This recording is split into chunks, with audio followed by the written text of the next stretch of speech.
or bird watch in the swamp. The Jonquil house had the additional benefit of being dirt cheap, since it had been abandoned for years. But Jenny had to spend a lot of cash to shore up the foundation, replace the roof, and update the plumbing and electrical, not to mention installing her state-of-the-art kitchen. Still, the purchase price had been so ridiculously low that, on balance, Jenny was financially ahead of where she would have been if she'd bought Charlotte's house. And if all went well, the Jonquil house would be open for business by March 1st, just in time for the jonquils to be in full bloom. There were hundreds of them naturalized in the woods surrounding the house. No doubt they had been planted by the Raintree family, who had built the house more than 100 years ago as a hunting camp and summer getaway. Those jonquils were the reason she'd chosen yellow for her kitchen walls. She couldn't wait to take pictures of her beautiful white house against the backdrop of the dark Carolina woods, gray Spanish moss, and bright yellow daffodils. That photo would be posted right on the homepage of the inn's website, which was still under construction, too. She was thinking about her breakfast menu when there came a sudden pounding at her front door. Her new brass knocker had yet to be installed, but that didn't seem to bother whoever had come to call.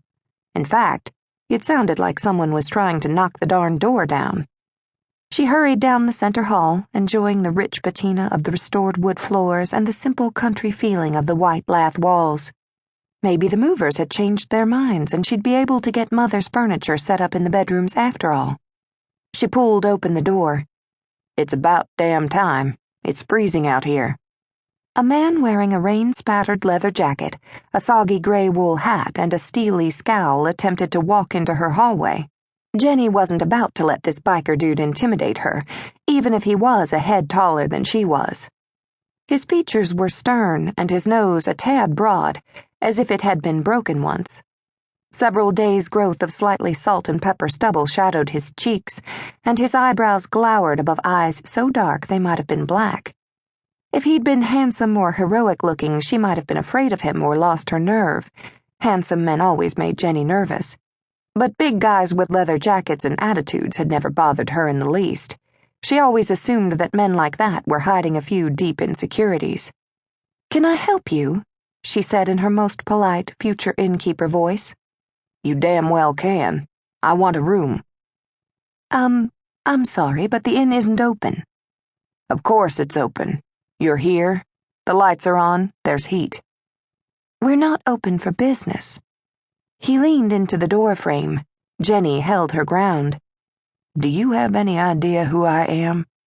She was tempted to tell him he was an ass, but she didn't use language like that. Mother had beaten that tendency out of her. It didn't stop her from thinking it, though. When she didn't reply, he said, "I'm the man who sold you this house.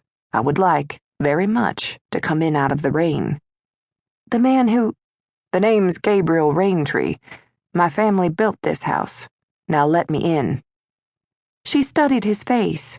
Gabriel Raintree was a New York Times best-selling author of at least 20 books, several of which had been made into blockbuster horror films. His books were not on her reading list, and she wasn't much of a moviegoer. She'd never met Mr. Raintree. The sale of the Jonquil house had been undertaken by his business manager and attorney, so she had no idea if this guy was the real Gabriel Raintree or some poser. Either way, she wasn't going to let him come in. Besides, the house was not ready for guests. The furniture had not even arrived. "I'm sorry, the inn isn't open." His black eyebrows lowered even farther, and his mouth kind of curled up at the corner in something like a sneer. He looked angry, and it occurred to Jenny that maybe she needed to bend a little. The minute that thought crossed her mind, she rejected it. She had inherited a steel backbone from Mother, and this was a good time to employ it. She wouldn't get very far as an innkeeper if she allowed herself to be a doormat. "I need a place to stay," he said. "For at least 3 months.